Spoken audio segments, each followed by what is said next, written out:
optic nerve sheath decompression. This is a transconjunctival medial approach where we do a 270 degrees peritomy. You hook the medial rectus, and as a squint surgeon it's easy to do that.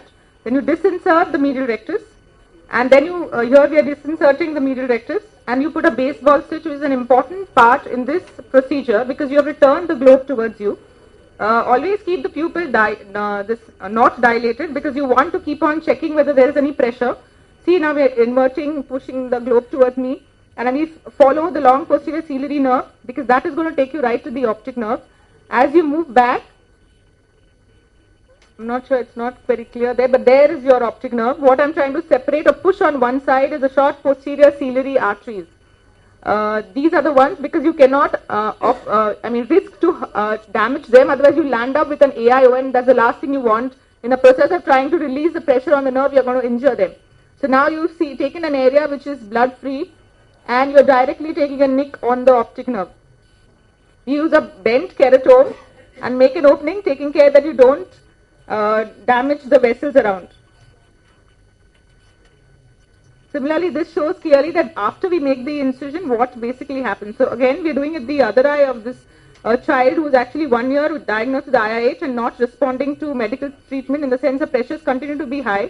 Note, this is on one side is actually the fat. So I'm separating, looking for the short posterior ciliary arteries, separating them, getting an area which is blood free, and then making a nick. Please make it under high magnification.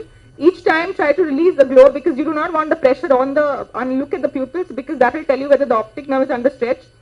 So see that now it's not fully opened. You will see the gush of fluid coming out, and after that you can use blunt scissors to make the opening further and take a part of it out so that you are ensured this will not close back.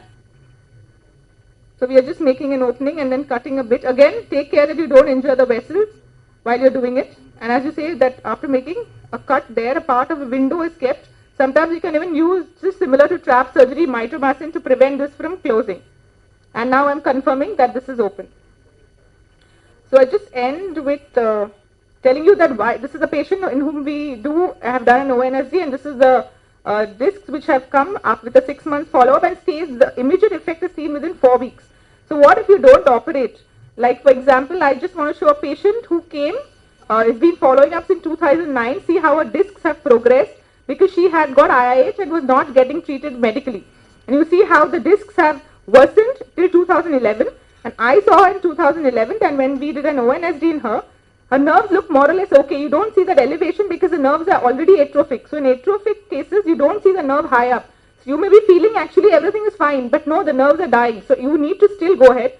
And notice that after, this is how she came pre-op, and we did ONSD. This is after, it is post-op, after around 6 months, which is actually matching her pre-operative level of 2009.